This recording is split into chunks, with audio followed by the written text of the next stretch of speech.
Mga tropa kits. Ako niyang, musta na? Hmm. Ano na tayo? Bakit ano? Nawala na yung content nyo sa pabahay. Hmm. Hindi, wala na kayo masisilip doon, no? Kaya bumalik ka na sa ano, no? Si Hasa, bumalik sa nakaraan. Panahon pa ng ano, panahon pa ng pagkakakuha.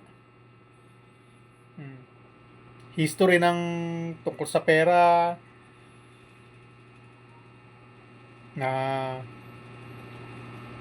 pinag-iinteresan daw ng nanay dahil gusto siya naman ang makinabang. Ngayon, bumalik ka dun no?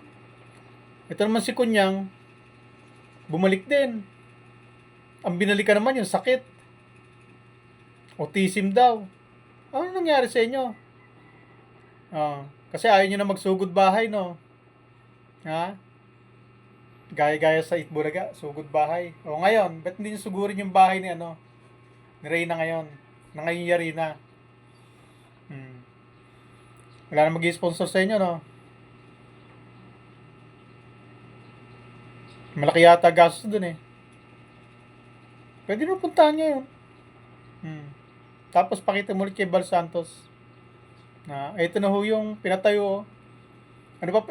May naulinigan kasi ako eh. Ito ngayon ko lang mababanggit. May naulinigan ako na habang nag-uusap yung mga minyo nung nagka-camera kayo. Nagtatago kayo sa mga sa sugahan ng manok na tinali. May naulinigan ako dun eh. Gumagawa kayo ng kwento nun eh. Ngayon ko lang bubuklatin sa inyo to eh. May naulinigan ako dong usapan nyo eh. Ay, ano yan? Ito mga tropa kids, kung hindi nyo napanood yun, ako may kwento, may pinag-uusapan sila na. Ay, ano yan? Ipapagawa lang yan. Tapos ibebenta yan. Kaya dyan itinayo sa liblib. Pambenta lang yan. Pag nayari, sabay benta yan. Diba ganun ng mga salisalta nyo doon? Ano ngayon kunyang? Balikan nyo ulit. Ipakita nyo sa mga viewers nyo ang resulta ng lakad nyo. Doon. Ano? Tinatamad na ba yung ano nyo, sponsor nyo? Nawawala ng gana sa inyo? Wala, yung mga mahinang nila lang naman kayo eh. Kayong apat, mahina. Si Hasa kahit na hindi ano yan eh, hindi sponsoran yan eh. Makaka-survive yan. Kasi hindi titigil sa amin yan eh. Hindi niya tatantanan yung tatlong Maria eh. Kita mo kahit pabalik-balik lang ang kwento. Susulong, atras, sulong, atras, balik-balik lang. Ganun lang yan kasi for the views lang siya. Kasi matindi pang kailangan yan. May pinapaaral niya sa Pilipinas. At balita ko, sabi may syota yata. Ikaw naman ko niya nagbulgar niyan eh. Na ewan ko, ayoko lang i-bulgar dito kasi ano yun eh, hindi na pang lalaking usapin yan eh. Magiging ano na ako niyan, magiging showbiz chismis na ako niyan eh. Ano na, banat ulit. Pero hindi na kita papakita sa ano. Kami masok ka. Pero mo ako pinapanood tapos mukha mo makikita.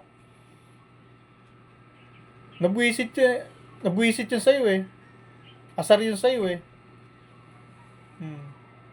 Kaya napilitan mag-comment sa akin eh. Na huwag ko na ibalaan rin mukha mo dyan eh.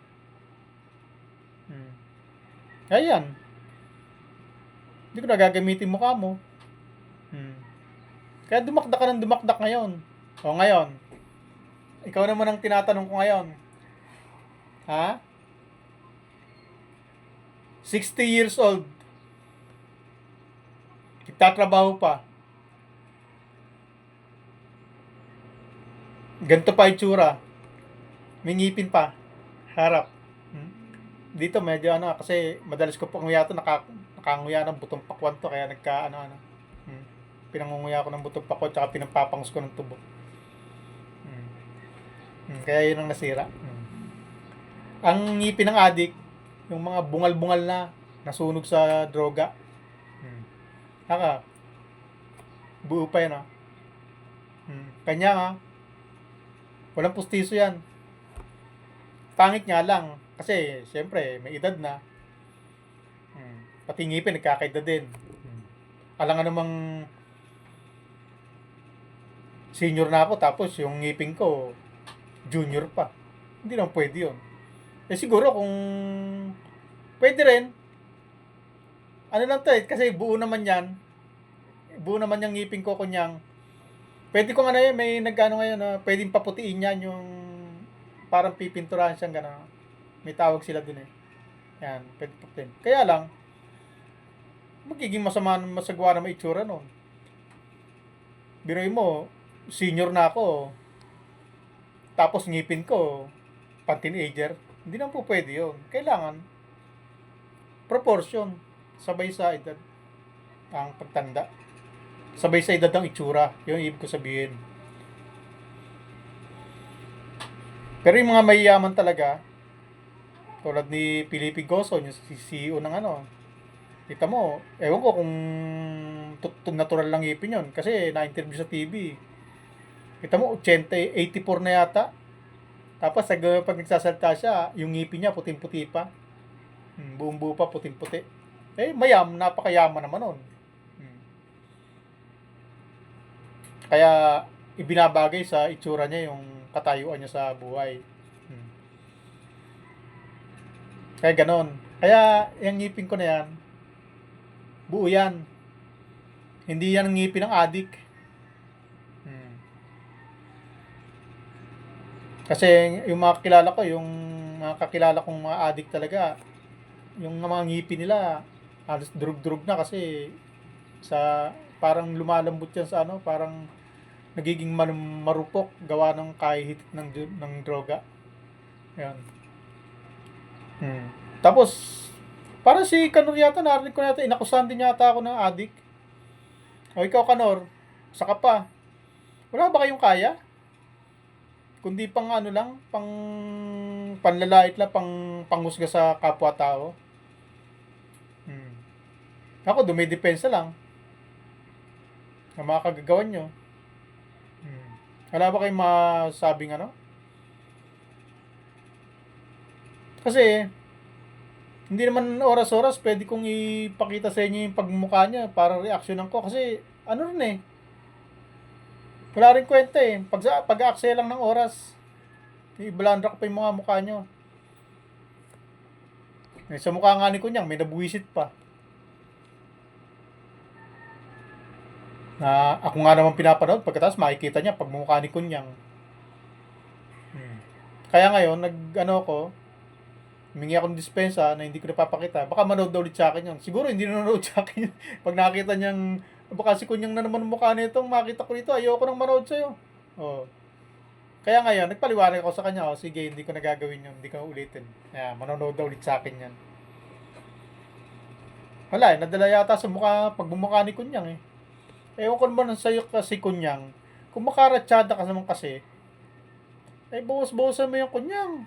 At ano yan, pang ano yan eh, pang lalait sa kapwa-tao yan eh, yung mga pinagsasabi mong mga bad words, mga basurang lumalabas sa bunganga mo. Salamin ng pagkatao mo yan eh. Lahat kayong apat, nagsama-sama nga kayo, na yung mga pagkatao nyo nasa salamin sa mga bunganga ninyo. Kasi kung ano yung mga lumalabas sa bibig nyo, kung ano yung rumireflect yan sa pagkatao ninyo eh. Napakababa ng pagkatao ng mga ganyang tao. Yung pag nagsalta, may kasamang mura. May kasamang katarantadong mga salita. na ginagamit lamang ng mga nasa napakababang antas ng lipunan. Ngayon, totoo yun, nasabi ko. Yung mga mayayaman, yung may mga edukadong tao, hindi ganyan. Hindi ganyan ang salita. Hindi ganyan magsalita yung mga may mga pinag-aralan tao, yung mga edukado, yung mga nasa mataas na antas ng lipunan. Hindi ganyan klase magsipagsalita. Kayo, pinapakita nyo lang talaga na kayong apat galing sa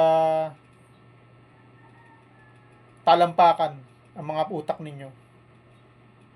Masahol pa kayo sa mababang klase ng tao. Mababang uri. Nandiyan kayo Nasa salamin niya sa mga pinagsasabi ninyo Hmm. No, tamo, seryoso ka Nora. Hindi ako tatawa. Kasi, saka nakakita nagsesermon, tumatawa. Ganyan ang mag-ano, Kanor. Kaya panoorin mo ako at baka matuto ka sa akin. Hindi yung ako gusto mong turuan. Kasi kung ako tuturuan mo at gagaya ako sa'yo, wala. Mananatili akong lupasay. Hilahod ang channel na magagawa ko. Magagaya ako sa'yo. Siguro tuloy. Siguro, kung gagayahin kita, baka pagdating ng kung sakaling umabot ako ng 5 years, kung loobin ng Panginoon, at umabot pa ako ng 5 years dito sa YouTube, siguro ang ang channel ko, ang subscriber ko, 94,000 din. Baka mas mababa pa. Kasi yung teacher ko nga, 94 lang ano pa kayo estudyante? Siyempre, mas mababa. Baka nasa 50 lang subscriber ko noon. 5 years o 6 years. Tapos sabi mo, gayahin kita. 6 years, 94,000 subscriber. Tapos, 6 years, hanggang ngayon, pabigas-bigas pa rin. Tapos sinasabi mo, may nabahayan ka. Asa na ebidensya mo? Kahit ako, pwede ko sabihin 13 na napabahayan ko Pwede ko sabihin na ako nagpatayo ng molophasia Pero pag tinanong mo ako, asa ebidensya mo? Wala ipapakita. Tulad mo. Hindi rin magpapakita. Manigas kayo. Bakit? May ambag ba kayo?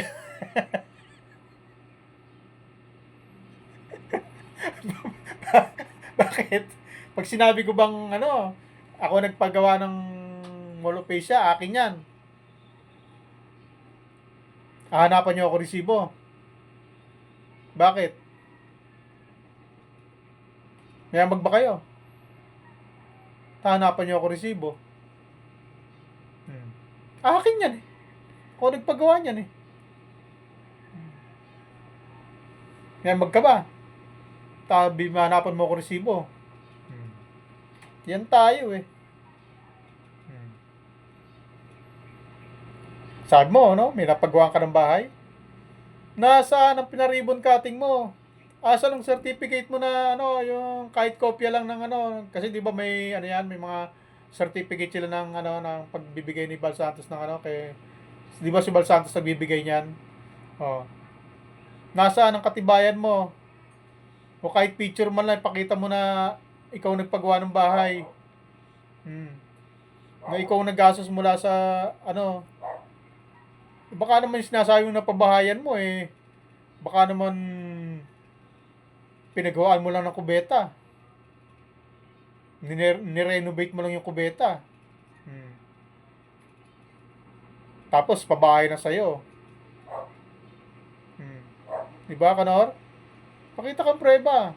O ngayon, pagka hindi ka nagpakita ng prueba, hindi ko rin papakita sa iyo yung prueba na ako nagpatayo ng molophasia. Kasi wala ka namang ambag.